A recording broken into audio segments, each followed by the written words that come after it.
School Ministry, and this is part 3 with Mark Cannon, the Chief Financial Officer of the LCMS Foundation.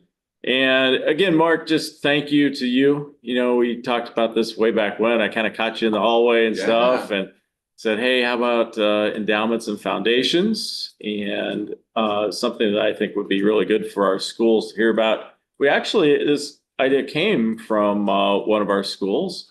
Scott Ernstmeyer reached out to me and asked some questions about this. And I said, you know, it's not always about knowing everything. It's knowing the right people who know everything. And Mark is one of those people. Obviously, great knowledge, great background here. And as we close this three-parter out, and maybe look forward to something in the future, I do want to say just thank you to you being willing to do this. Thank you to the LCMS Foundation, obviously, joining with us here and being willing to do this. Wow. What a great invitation, Al. You know, this forum is excellent for our mission. We try to help the LCMS in 2 areas, talking to church members about their state thinking, and that's something else for another day, but also helping ministries to invest and think about endowments. And so this is within our sweet spot. And like we talked about, it's complicated. It takes a lot of time. And so at first I thought, well, 1 session will be enough, right? And I said, no.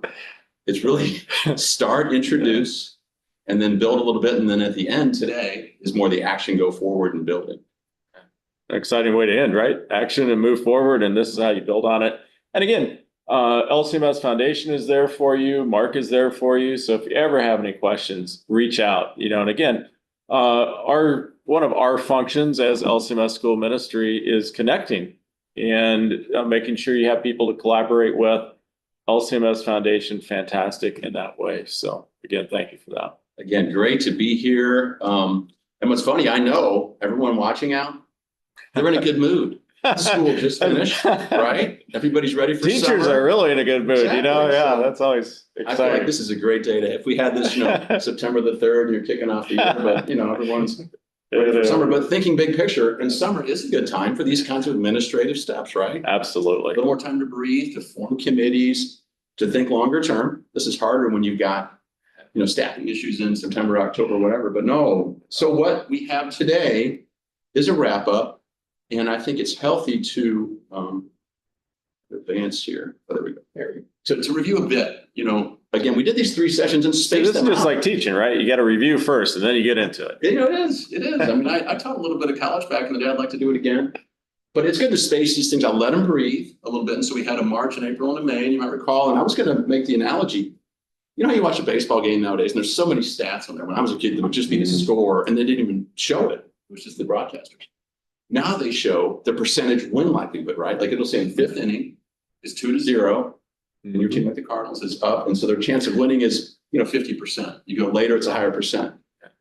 What I'd suggest is if you were here in session 1, your chances of making an endowment or a foundation are probably, you know, 30%, let's say. If you came back for week 2, it goes up. Right? You gain some things, you see how it can work. And so maybe in week 2, that number was 60%. If you're here at all 3 of these and now your 3rd one, your percentage is nearing 100% that you're at least pushing to this. So glad that you made the time. Hopefully it's valuable time. Welcome questions, of course, as you've done. I think last sessions we've had that for sure.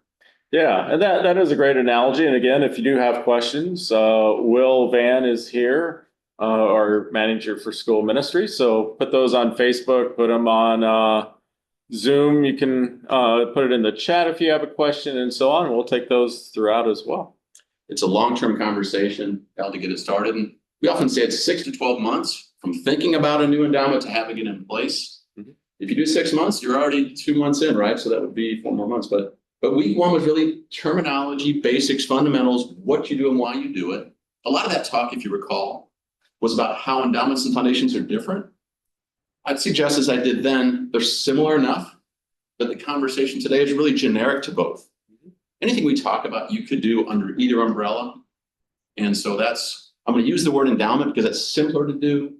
And you got to pick one of the 2. And then session 2 with more nuts and bolts, what to actually do. And you might recall the 2 big things are going to be forming a committee, you know, getting leaders to be in charge of this and to own it. To document something. And so it's the committee and then it's documents. It's written policies and an agreement on how spending would happen, sort of things. But then, as we all know as educators, right, even though it's May and the school year's over, there's always next year, right? So we're never done. There's always a new class of kindergartners and freshmen coming in. And so once you set up your endowment, the big part is today, how to grow it.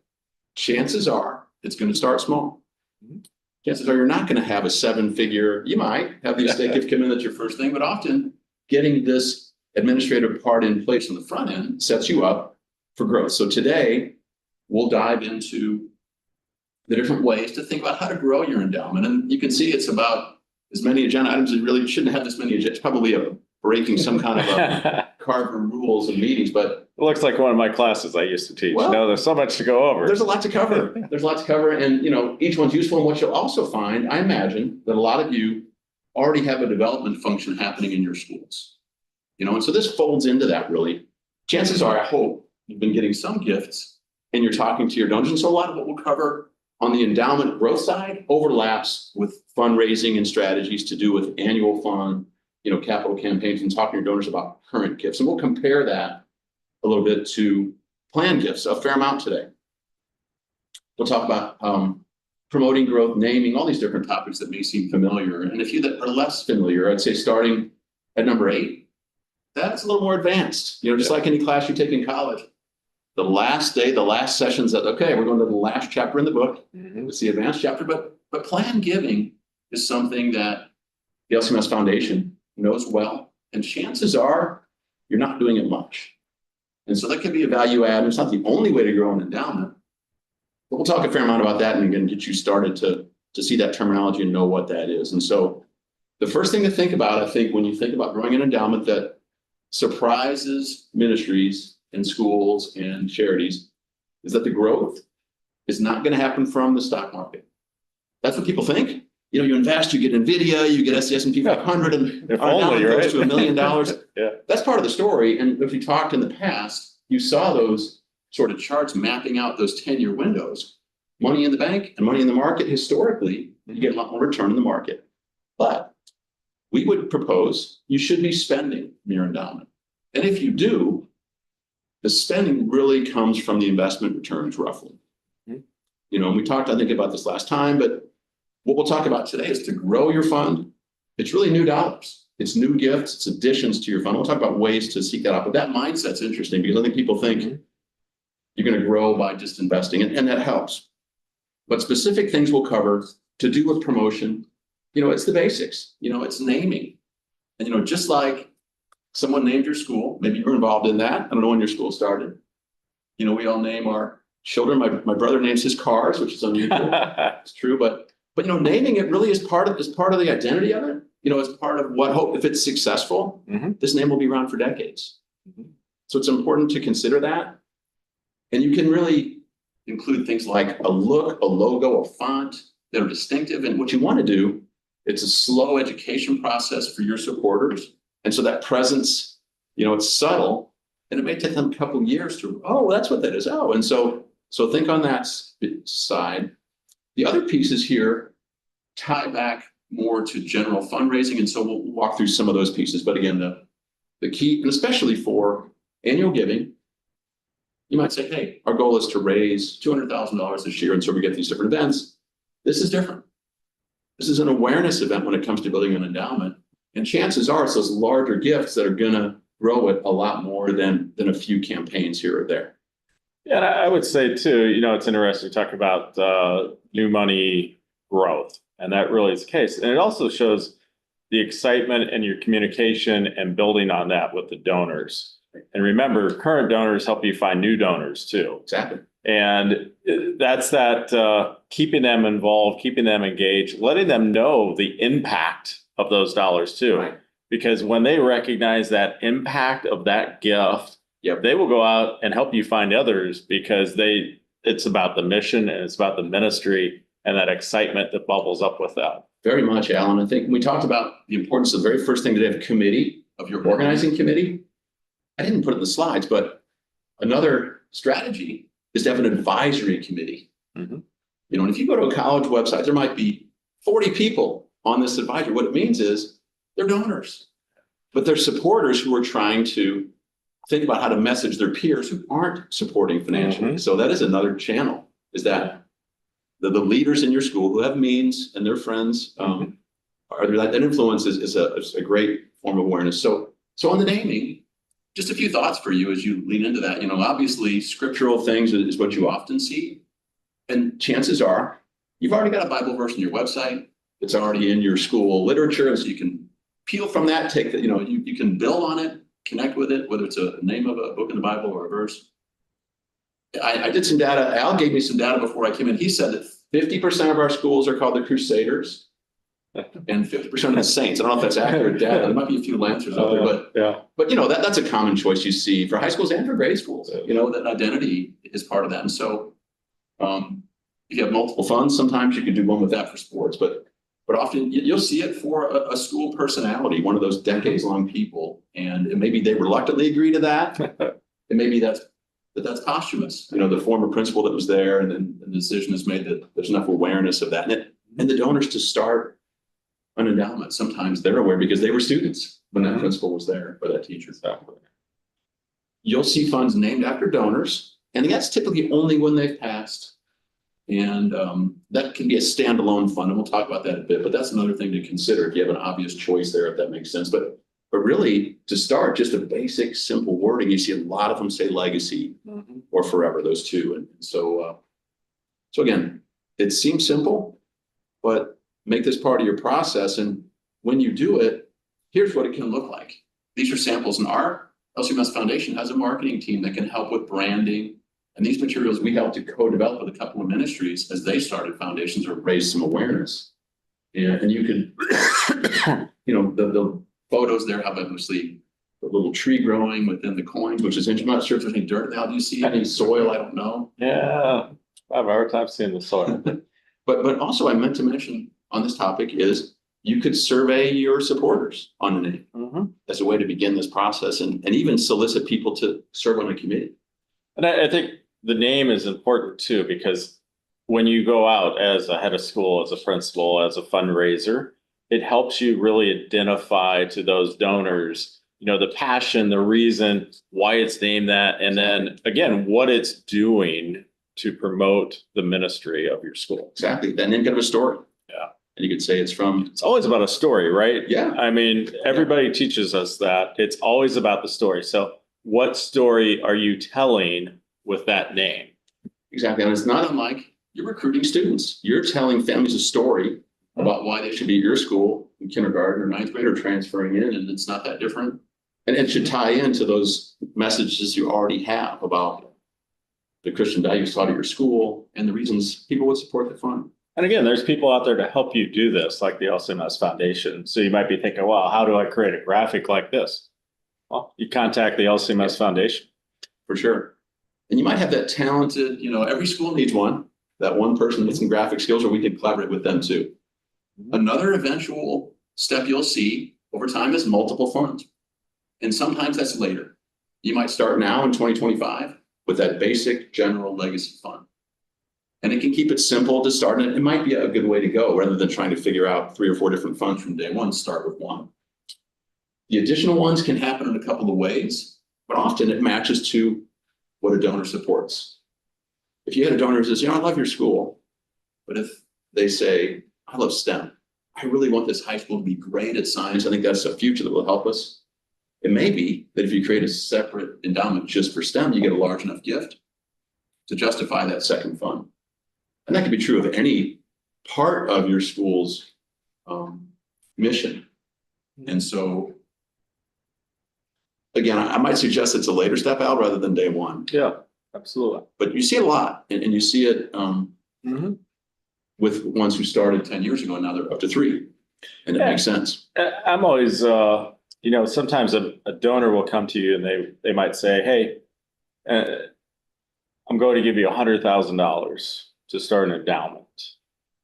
Talk with them and say, can we do a matching gift? Yes. Because that way we can leverage the $100,000 and encourage other donors with that. And it's a good way to kind of say, let's expand that and bring more people into that network. This is why I also go to his job. I have 46 slides. I didn't cover matching gifts. There's so much that we said, a long agenda here. Yeah. Now there's so many topics in fundraising, and this does tie in. And I do think when it comes to campaigns, that a matching situation makes more sense because you do have the one large gift already. Exactly. And so That's what I always said is that's a you've got the major- one large gift. Yeah. That person's going to give you the $100,000, but ask them, can I leverage this and do this? Because now I can grow that $100,000 right away. Exactly. So I've got this, but why not try to then say, hey, we can encourage more people because they know about this and it can become a match. And it raises awareness. Yeah. Everyone Absolutely. sees, oh, there's a gift coming in for $100,000 for our school. And you can Oh, tell the what's the story amount? too, right? Because, you know, that 100,000 is there. Well, they know the story, but now I can use that to tell that story even more. Great point to add. I bet there's more Al's going to have that's not in here. We'll have like the additions at the end. We'll have an extra 10 minutes of here's things we didn't cover, but there's You so got much too to much cover. faith in me. You know, that was my one for the day. I'm impressed so far early on. But again, the typical ones you'll see for a school are these, and it could be any, but typically number one is scholarship. And the story there is obvious. You know, all of us, I'm assuming that your school doesn't have every single student full pay. If you do, shame on you, right? You're not reaching enough in their community. But boy, to be able to offset that item in your income statement, to say our tuition discount average is such and such percent, you may not fully fund that, but boy, that'd be a nice goal to set, right? Mm-hmm. And then you could sort of say the average discount is 15%, and that amount is 100,000 a year. And the spending of our endowment eventually is that number from a scholarship fund. Exactly. You hit on a good point. You should know that number too. Yeah. So if you don't, you know, get that number, and then this helps you analyze how do we utilize scholarships to offset that with real dollars. And it's a story for donors. You know, Oh, donors will give, Yeah, absolutely. seeing that impact of students who otherwise couldn't attend your school. Mhm. Obviously, facilities is always an issue. Mhm. And so there's often a fund like that. And this one, as we talk about multiple funds, remember in session 2, we talked about customizing policies and spending. There's a fair chance for scholarship, you'd only spend a certain percent a year period. You wouldn't allow larger expenses. But for a facilities account, you might allow 50,000 or 50% of the fund, because you might have a big surprise. The HVAC goes out, you know, a roof event happens. And so that could be unique that way. And that's where having multiple funds can have different, even investments, because you might want something shorter term like that facilities to have 30%, let's say, in a money market all the time, have more cash available. Mhm. And again, some of these are based on donors. If you have athletics that's really strong, it can just make sense that they've won state championships or something. You know, if there's an identity there, having a general fund and an athletic fund, that can go toward facility. That could go toward facilities too, right? So you could use athletics funds toward the gym, the track, the football field. I look at that and all I can think of is one of your roles is to know the passion of your people. You know, you're going to have people who are very passionate about music. Well, Exactly. tap into them for the music fund. You will have people who are very passionate about athletics. You know, that's your athletic fund group. So you have to know who the people are and what their passions are, and then how that also ties in to the overall story and the overall ministry as well.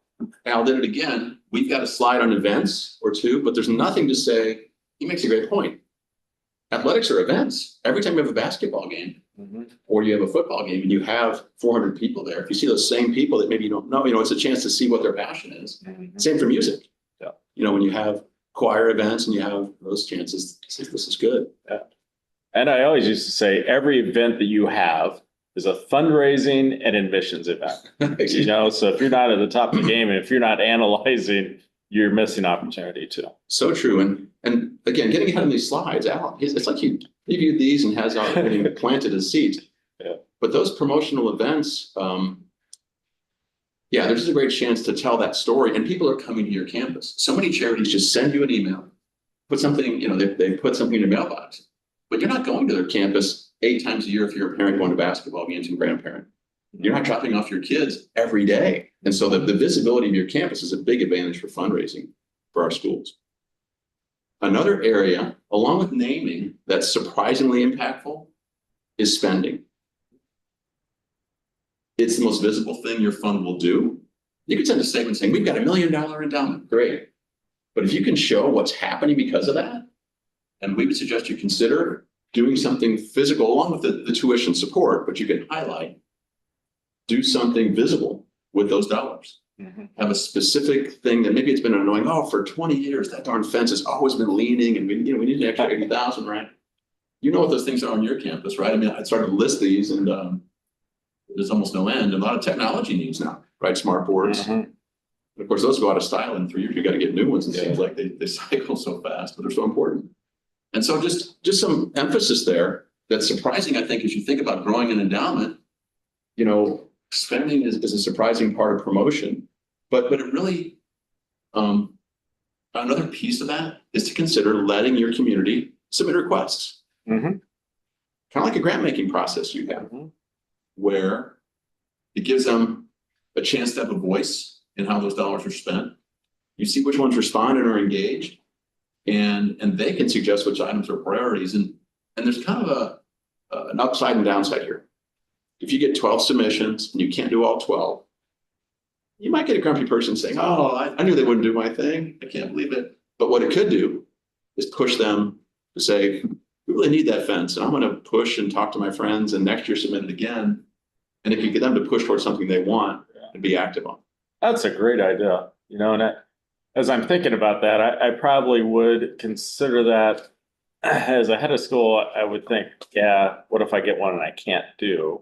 But what if I have a list of like 5 and I know that I can do all 5 and you vote on those and then you ask for a submission, a nomination of something for next year put on the list, because they could actually come up with something that hasn't been on my radar. Al improves I should have sent these slides in advance. This could have been a lot better, but you could do it in 2 steps. You could request ideas and then you could send those out for ranking after they're submitted and let the group vote. And again, it engages them and it could be over months and there's really no rush. It's typically an annual process. And you could start in the fall and finish in the spring. And so these days are just a way to get you thinking visually of what you're going to do. I love that idea. That's a great idea. And there's some administrative time in this, but it's mostly making Word documents, making spreadsheets. It's mostly communication, really, and organizing a bit. It may fall in the cycle. You're already sending a newsletter to your audience every week or month, I'm sure. Yeah. That's kind of the prior slide too. Sometimes we don't do a very good job of celebrating. Celebrate those successes because it continues to tell the story, and donors give because they want to see their dollars have an impact. Exactly. So you're showing the impact on a constant basis. Exactly. On that note, one of the things I wanted to share with this audience, if you're thinking about growing an endowment, is spending. What we encounter, we work with, 630 LCMS ministries in this area. So many of them, not all of them, but some will say, we've got this endowment. Mark, we're going to wait till it gets to $1 million to spend anything. And, and even some have a lower limit than that. And that's fine. You certainly can do that. And that's not a wrong approach. What we tell you is you're missing an opportunity to gain awareness if you do that. And you might get some pushback. People that say, that endowment's been there and I see the statement and it's been 13 years and it's still sitting there. And so we would encourage you to consider spending that small amount. If it's only $100,000 endowment and at 4% it's $4,000, you can do something visible with $4,000, but you'd love to have that money right now in your bank account that's for anything you want. People want to see it be put to work. It's like buying a favorite tie and you never wear it because you're scared that it might, get ruined or something. Well, what good is it to have then? So it has to be utilized. And on that analogy, what would happen here, the idea is, like if Al spills coffee on his tie. Odds are good. Which can happen, you get excited about endowments, but you can buy another tie and other donors will notice and add to the fund. It is really the point of that. Exactly. And here's some thinking mathematically, and this is the math part. For all you math teachers, you're going to be excited about this. Maybe you do or don't know. You've heard of it, the rule of 72. It's one of the great rules of thumb in finance, which is to double in value for an amount is roughly the number of years and the annual growth rate. If that product is 72, your base number is going to double. So here's an example. And you can't have a Mark Cannon presentation without a spreadsheet. This is maybe the only one I have, I don't know. But it works. Look at this. Look how almost down to the penny. 8%, that's a simple annual calculation. But what it tells you is if you said, we've got $100,000 and we're going to wait till it gets to be 500,000 to do our distribution, it's going to be a long time, right? And so that's the rule of 72, that it doubles and it takes 9 years. And 8% is a pretty good growth rate. I think I have another slide now. But again, that's some of that thinking about when to spend. So just reference for you. Okay, moving on to other promotional components here. Again, this is maybe a review of what you're already doing, but I think for endowment giving, it's different. And so it's good, I think, to reflect on what you're already doing event-wise and how this might fit in. Maybe what you might do here folds into an existing set of events, or maybe it's an add-on at the beginning or on an adjacent time frame, right? But typically what we see is a single annual event. You don't want to overdo this. And it could be on campus or off. You know, it could be a smaller audience that you invite, and it tends to be invitation, not wide open, but you could do either one. But that's a place to start, is who might you invite to this event? And really, who are the people most likely to give to your endowment? And sometimes the endowment world works kind of like the planned giving world, one conversation at a time. And it's not a retail approach where everybody gives $100. Mm-hmm. The ability to find the right prospects here is part of the thinking. But at that event, a good thing to do, and maybe you're already doing this, is to recognize contributors. Yeah. You know, Absolutely. and it doesn't have to just be teachers. Mm-hmm. You know, it can be your staff person who's been, you know, the office manager for 41 years, Mm-hmm. and you could surprise them. Yeah. And it would tell that story because, as we all know, our teachers too are not necessarily paid $175,000 a year to teach at our schools, right? And so that messaging, you could sit there and tell them and show them slides with your director of development, but having a person come to dinner who's a staff person or a new teacher or a longtime teacher is another thing to think about. Yeah, so on that, and I think you hit on a good point too. You know, a lot of times we think teacher, we think administrator. There's other people, you know, there could be someone who's run your lunch program for years and has had a great impact with the kids, or the maintenance person, you're looking at building projects or something.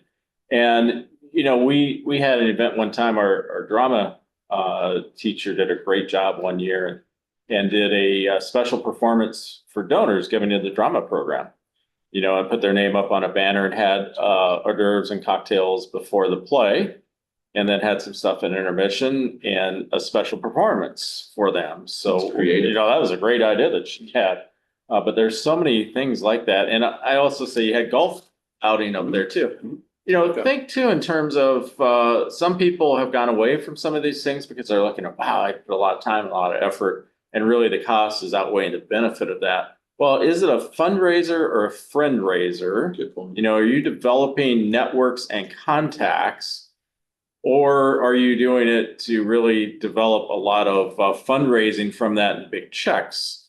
That relationship that you can build in 4 hours on a golf course, you might not get at the 18th hole $100,000 check.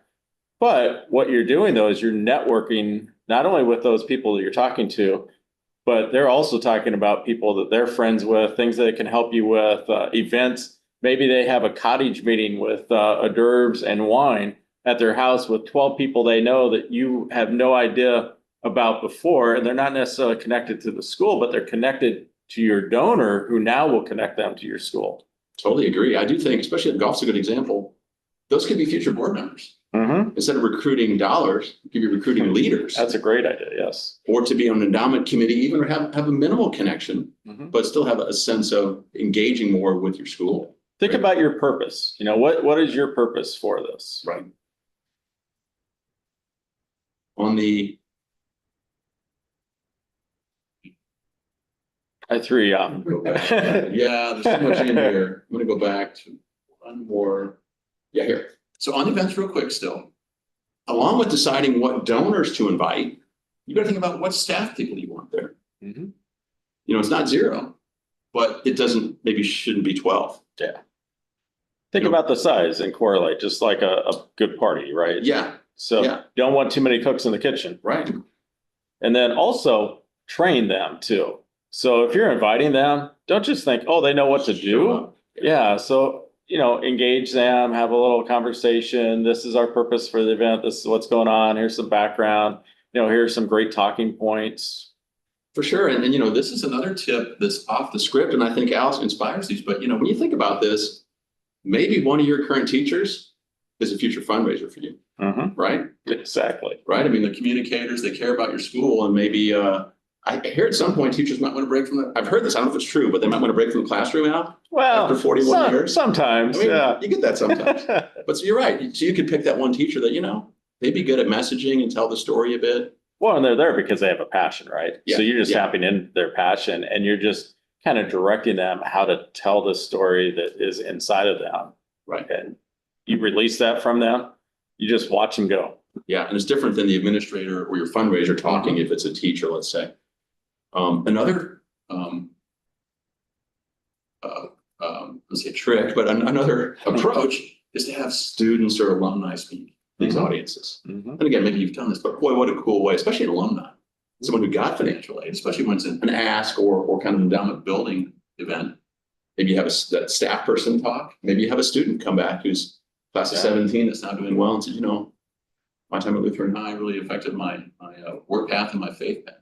So we had a fund called the Angel Fund people give to, and then that would be our real dollars scholarships. And at the end of the school year, we would invite all of our students, if they would like to attend that event and talk about, how meaningful it is to be at our school. And they could only be there because of the scholarship fund and those who donated to that scholarship fund. So Exactly. You connect them to hear the stories. That's a good point. Now you just to this invitation, maybe the exact thing is your event is to celebrate that one thing. And if you gave to that fund, you're invited to that dinner, and you hope they become annual givers to it.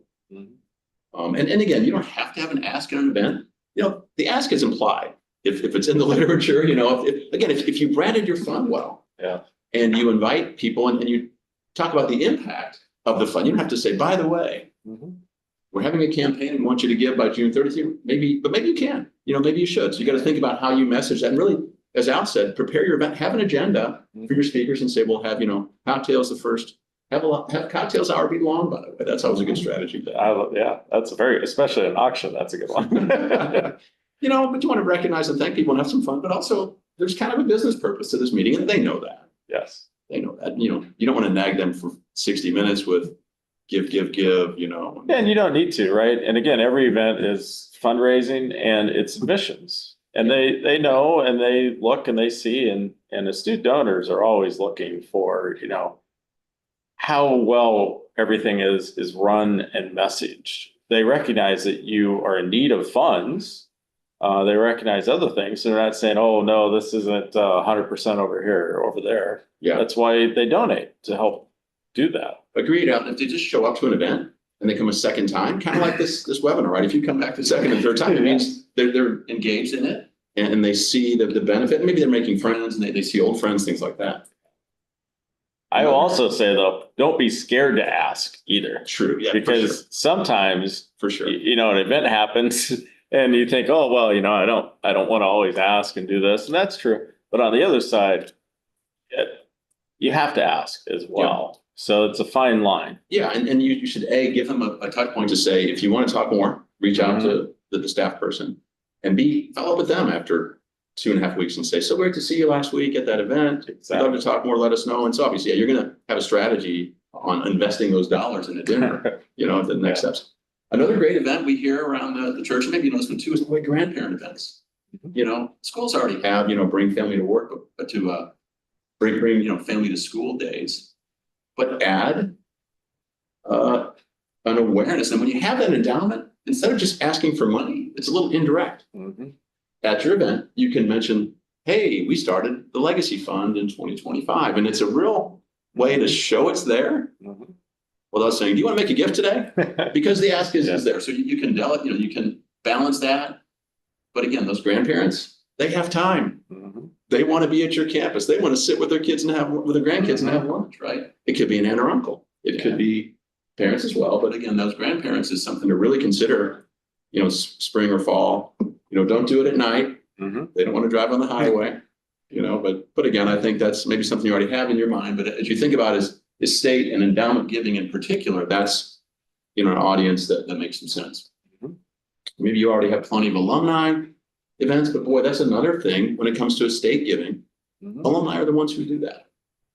And so a lot of this can be volunteer, and hopefully in your community, there's still a lot of your alumni nearby that can jump in, and it really can ease when you have a small staff. You get those right alumni, maybe you can't get rid of them. but you get them engaged and you get them supporting and get them on campus, and especially recognize those with multiple generations that have gone to your school. Yeah, think of creating an alumni association where you do bring them in and you create some officers and then utilize their talents. So they're the ones that are, trying to develop the reunion event and do those things and stay in contact with their class, their alumni group. And you let them be the networkers because they want to get together and catch up on the state championship or how, made the 3-pointer. And then you throw the ask in, or again, you understand who that group is and you gradually reconnect with them if they've been a little disconnected maybe from the school. Another thing to think about in this whole state conversation is we couldn't cover this in one day, right? Just to talk about what an endowment is. You're not going to get a lot of traction from an endowment bill by talking to a donor once. In fact, we would say you might not even get very far in 1 year. But guess what? For our schools, for a grade school, you've got 9 years a lot of times, depending on when they started. For a high school, it's 4. And if they have siblings, it's longer. And so it's a really ideal audience to gradually build awareness of an endowment. And maybe even then, their kids go there for, let's say, 13 years over all this staggered. They don't do that for another 15 years down the road. You planted seeds about estate giving. And so we would suggest that a school setting is an ideal place to really consider messaging about endowment and estate giving. And again, the endowment is a vehicle for estate's gifts to go to. But start messaging now because it takes a long time for that message to get through and for action to happen. I was just really concerned about our content. Now we got a lot to cover here. Oh, go ahead. Sorry. No, go ahead. No, I was just reading an article the other day where a fundraiser with the head of school, they had a goal that year of a $500,000 annual fund. So the fundraiser and the head of school divided up the people to go and talk to, so he was basically doing fundraising work and $1,000 here, $1,000 there. And one day he thought, is this the best utilization? Maybe I should be going out and making connections instead and build relationships and do it over time. So instead of doing the ask that way, he went and built relationships with those people that are part of the school and found that the fundraising there was a lot bigger, a lot more impact with those relationships. So also think about that too. That might be a much better way to go about it. In fact, one person gave him a $500,000 gift. So he said, building of that relationship did our whole annual fund, and that won't happen all the time, but it's always about relationships. For sure. What's the old saying that they say for fundraising, that if you ask someone for advice, they're going to give you money. Ask for money, they're going to give you advice. Yeah. Get to know them, be sincere. And as Al said, when your vision is right and they see that your school is having kids baptized and parents baptized and confirmed, those are the things that a lot of donors want to see. Another promotional channel is what's called a legacy society. Maybe you've heard this, again, geared toward estate giving, but thinking about quietly connecting the people that have made estate gifts, that have put a gift to your school in their estate plan. Chances are someone already has. Chances are you've gotten an estate gift already, you're probably aware of, and chances are there's some out there now you don't know about. So what you can do, again, these are steps to take as a fundraiser that are more strategic than just sending out an email, is to learn more about your donors and survey them. And the creation of an endowment gives you an excuse to do that, right? That's the time you ask. You say, we're launching a legacy fund in the fall of 2025, and you give the vision of why it's there. In conjunction with that, we're trying to learn about those in our community who have chosen to support our school. Would you complete this survey if you have? You can use that as a baseline, and then you could build on it quietly. Again, this wouldn't be splashy for an event, for a plaque you send them, for recognition, because you also want to nurture estate gifts. They could change that, right? And so you want to recognize, respect that, encourage it. And those can be your go-tos to grow that base. When you have an event like we talked about, you'd invite some people to Legacy Society who are in the society and some who are prospects. And they probably know each other. And when they go to the event, again, the ask is easier. The endowment underlying for an event always has the element of saying, our goal is to grow the endowment. And of course, fundraising campaigns you already know, but you could do that specifically toward your endowment. You're already doing this probably for, building events or specific funding needs. And as Al said, a great add to this would be to do that match. But you'd have, of course, a time horizon, just like you've already done for any kind of a fundraising campaign.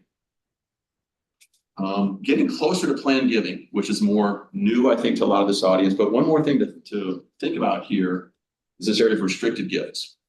As you get to more complicated gifts, and then we're getting to the advanced portion of this class, it's kind of like when you zone out that last class of college in mid-May, you're paying attention when they get in history and they get to, for me, it was World War II. For someone like Will, it was the Vietnam War. It's always like 30 years ago, right, when you're in your class. But donors will give you a gift with strings attached. And for smaller $100 here and there, it doesn't tend to happen. The larger gifts, a donor might restrict what's done with those funds. And so it's an important concept. And what we tell you is toward the bottom, you've got to honor that donor intent.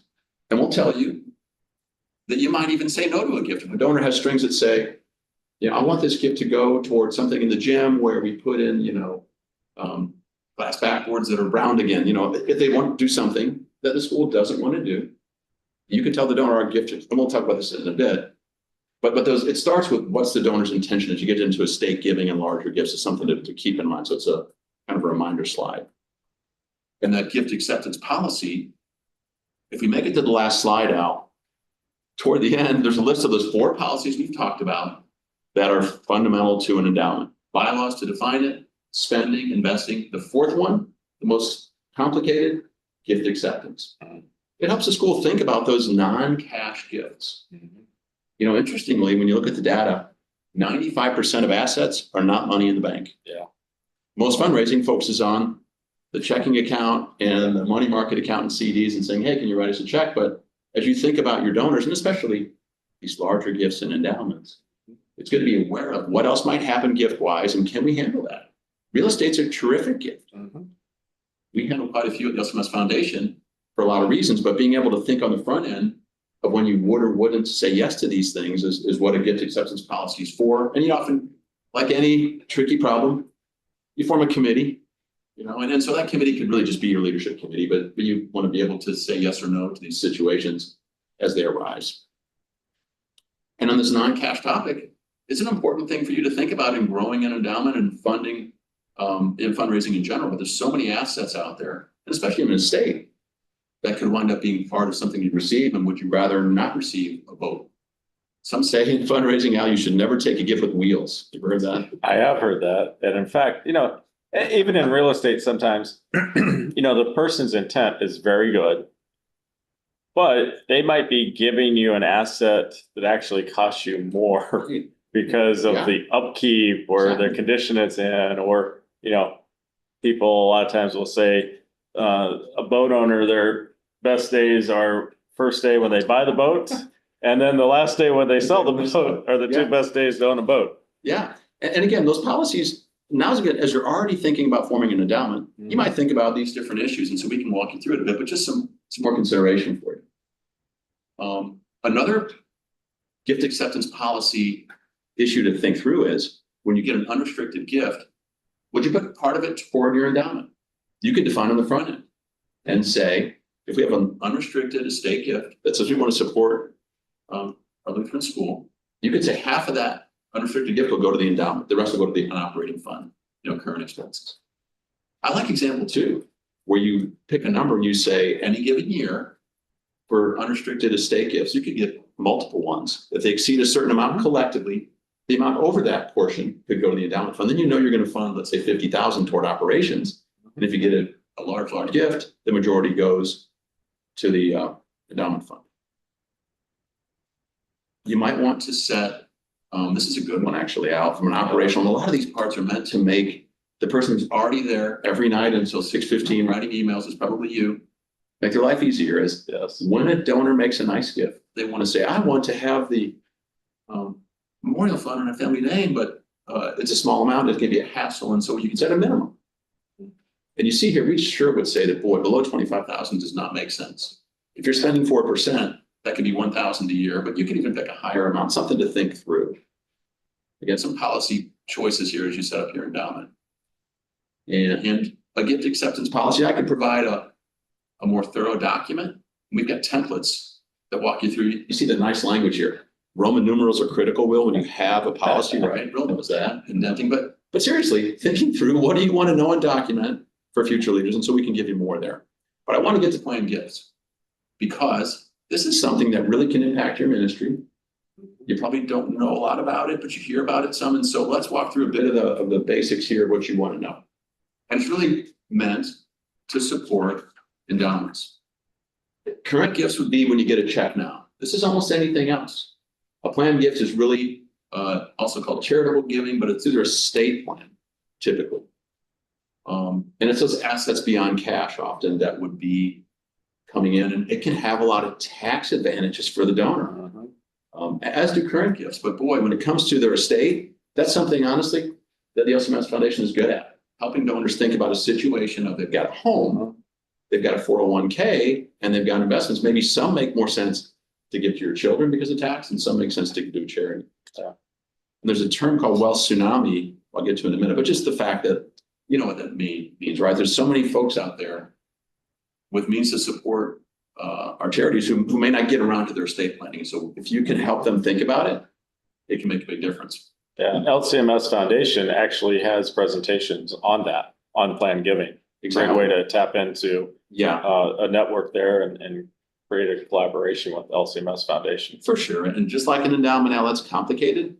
Boy, if you get started, you can really see an impact. And so if you think about fundraising, maybe you know this, there's different ways to measure generosity, but the US is actually, surprising to some people, a very generous country. One of the largest in the world in terms of charitable giving relative to our economy. So about 2% of our GDP is gifted each year. And here's a breakout from a study of what that is. But that 557 billion is the number. So the individuals there would be current gifts. So that's, 2/3. But foundations are 103 billion, and maybe yours will be part of that someday, right? If you made a foundation, there you go. You could be in that number. But bequests are 43 million, right? So there's other pieces of giving. And we suggest that the one that's going to grow the fastest the next 25 years is bequests. That so many people will become more charitable, and that's the opportunity for you in part of this endowment conversation. As you think about planned gifts, just terminology. You won't remember this at all. Maybe a few of you would. But these are the things you'll talk about if you reach out to us down the road that you'll hear about. Different vehicles that you could talk to your donors about, and we could too, of ways to establish a gift to your school that can make sense. Bequest, super simple. Number one, they leave money to the charity when they pass.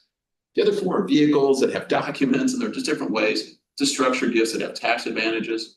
So again, down the road, you could look for those, but as you dig in, these can be so beneficial. And chances are you're already getting gifts from a trust. You maybe don't know, but you get a trust distribution at the end. You may be getting endowment gifts from an endowment held outside your school that gets an annual payment. Again, it's different vehicles as you introduce yourself to this topic. But things to think about action-wise. Why to take action on planned giving? Mostly, it's most people in our country just don't do it. And they could, and they would, and they should. So only 8% of Americans leave a charitable gift in their estate. And I would propose they just never get around to it. Yeah. Their heart's there, but next thing you know, they've got to call lawyers. And so, but boy, they're large gifts. The average bequest gift from data is about $79,000 to a charity. And I bet that's bigger than the gift you received last year. And the LCMS Foundation, the work that we do, that matches to our numbers. Our charitable component last year, believe it or not, was 375,000 we did about 550 documented gifts last year across the synod. And typically it's 3 to 4 ministries are part of that. And so it's an average of about 100 or 80,000 per. So again, something to educate and think for yourselves.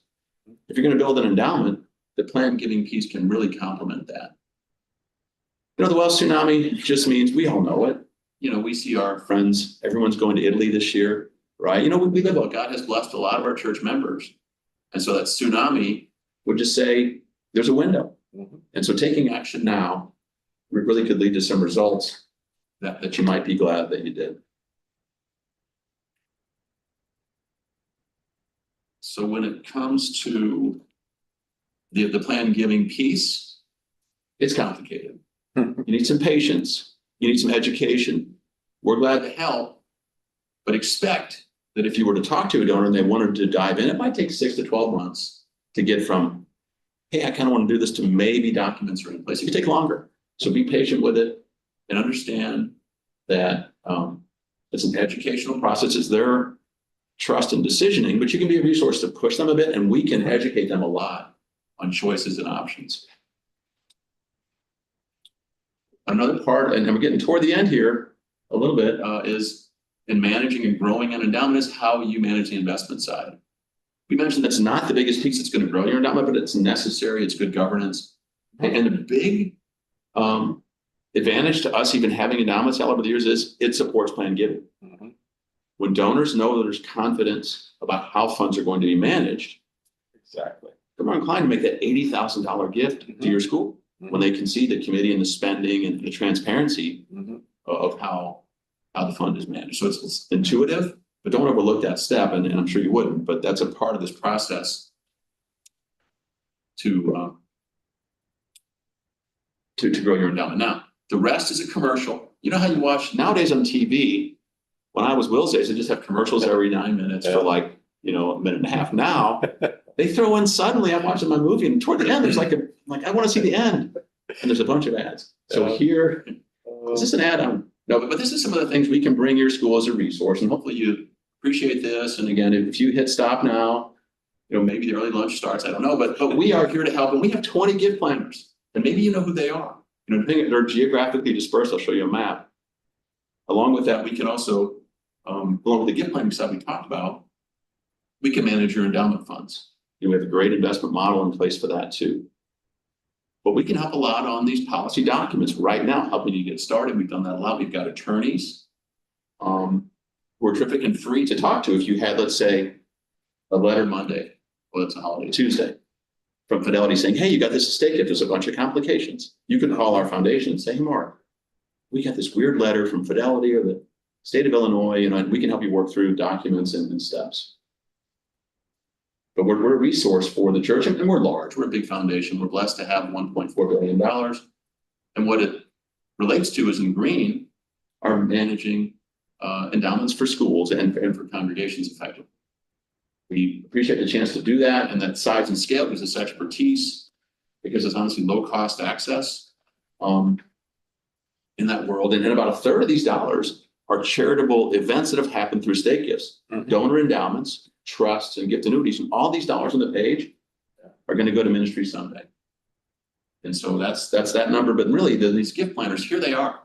Maybe you know the names. They're in those concentrated places where we have a lot of schools and a lot of churches. And so maybe Craig Sturt's up in Nebraska. They're terrific. They really are a neat resource. And so they're meant to serve you. And this donor work on gift planning, it's a face-to-face thing. Yeah, absolutely. It's not a retail thing. It's not an online website. It's time and trust and conversations, but they're a resource for you, and maybe you'll recognize them.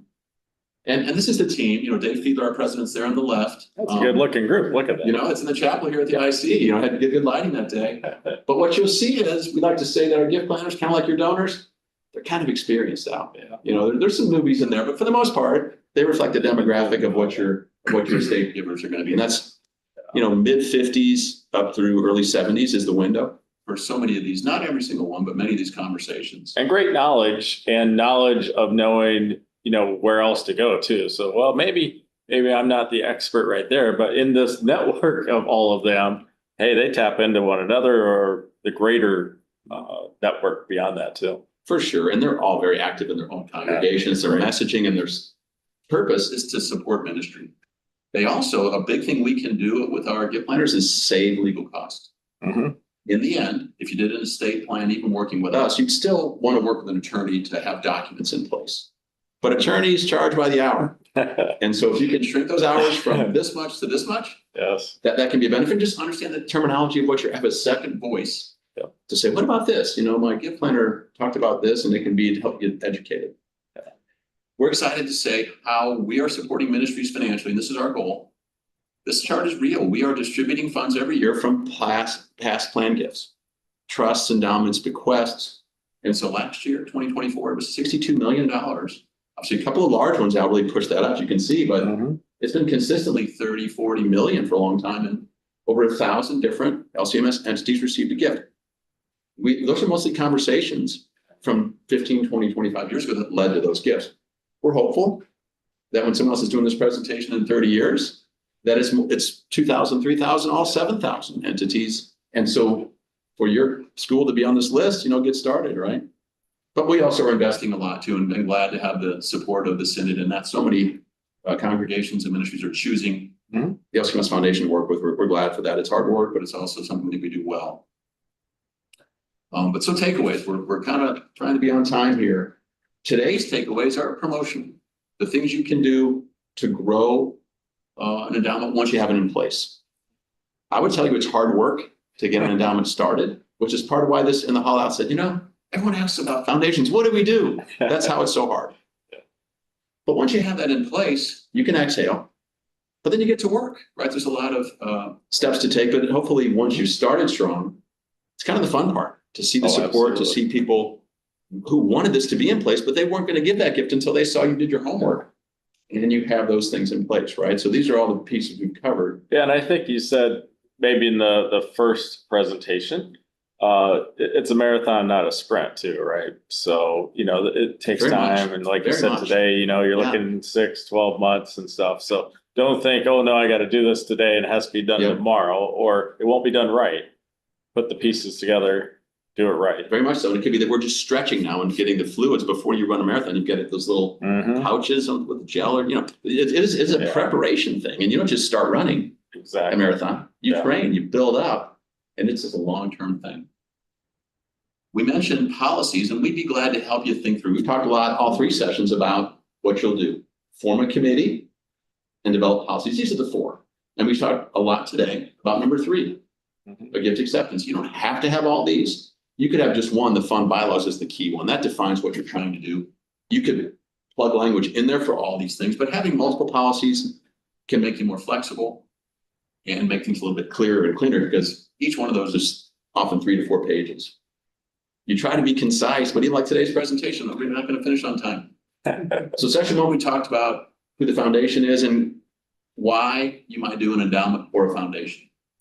As we said, they're very similar in what they do. And hopefully you got a good baseline from that about the key question Alice said along is why? What are you doing? What's your vision for this? And establish that now. The X's and O's, we hope we covered pretty well. What would you need to do to get this in place? It's mostly making decisions that go into your policies to do with spending and investing and decision-making of all these funds. And then these are really the steps overall from this whole 3 session conversation. Start with what your goals are. Why are you doing this? Hopefully and hopefully this all makes sense. Think of who the folks are, along with yourself. I hope maybe you're going to chair it or you're going to be on that committee, but get those people involved, get documents in place. Today we kind of got beyond all the way to the end, but funding it, maybe you've got dollars sitting there, or maybe you find that one donor who will seed it once they see the vision is there. But don't forget to spend. And as we talked about a lot, use that spending as a lever to grow awareness. And be diligent, number 6, in watching over these funds and being good stewards. And then grow. And it just fits in, like Al said, when it comes to recruiting students, it's no different. This is part of your broader story about growing your school. But yeah, absolutely. Oh no, Mark, we got to get you back in the classroom here. I think we got an extended call to you. So, if you're looking at one day taking your spreadsheets away from LCMS Foundation, we'll get you in one of our classrooms. You're right on time, you've got all the objectives up there and everything else. It's a lesson in education too. That's great. Well, Al, you had so many things. I had to cut a lot out. SNL, they always do others. Then they cut a couple sketches. Exactly. Al had so much good stuff. We had to cut out slides 47 to 55. But no, thanks for having me here. What a great conversation. I'm glad schools are interested. We hope they'll take the next step and get going. We'd love to work with them if they have a chance. Well, I think too, sometimes we forget how blessed we are in the LCMS because we have the LCMS Foundation. Take advantage. What a great entity. And, call up, have the initial conversation, everything else. Or if you have a question, call up or email Mark, and Mark will direct you to the right people, or email us and we'll direct you and find out from Mark, hey, where to go. Concordia plans, obviously, and the benefits that are there, and just the amazing conversations and all that they do as well. not everybody has that. Lutheran Church Extension Fund and all of their work and efforts and capacity. Our system is incredibly blessed and much different than other systems because we have all this great knowledge, ability, minds, talent, utilize that.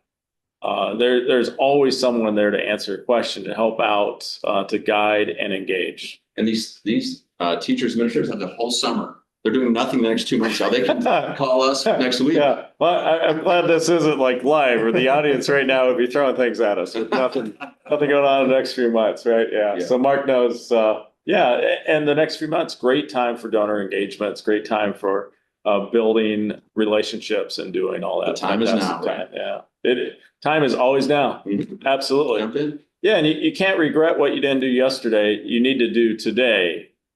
And then you need to put yourself in the right path for that. So again, we thank Mark. We thank all of you. Were there any questions, Will? And then The only thing that we got was, where can you find the video series for this? So Facebook has instituted a new policy where after 30 days, live streams are removed. But you can find all of our videos on our YouTube channel or X, LCMS School Ministry. You can just search there. Great place to find everything that ranges from this series to Finance Fridays to Talk About It Tuesdays. Yeah. And Wired Wednesdays, new just teacher wanna stuff. put out there that we do have a new series. It's going to be kind of a new PD series called Mission in Motion Mondays. It's self-consumed PD, all about storytelling and how you can leverage that in your classrooms. Wow, excellent. Facebook probably instituted that policy because of how much I speak during these. Let me close this in prayer. Once again, great big thank you to Mark and the LCMS Foundation. Let's pray. Heavenly Father, we give you thanks for this time together and all the talents, abilities, and skills of Mark and his willingness to share those with us as school ministries and all those other ministries as well, churches and RSOs and you name it. The LCMS Foundation will give you thanks for their great work to help support, guide, and engage at all times. We give you thanks for all of our ministries, all of our teachers, the school year, those who have completed the school year and those who still have a few weeks left. Allow them to stay strong and be engaged throughout the next several days and weeks to come. Allow the students to stay on task.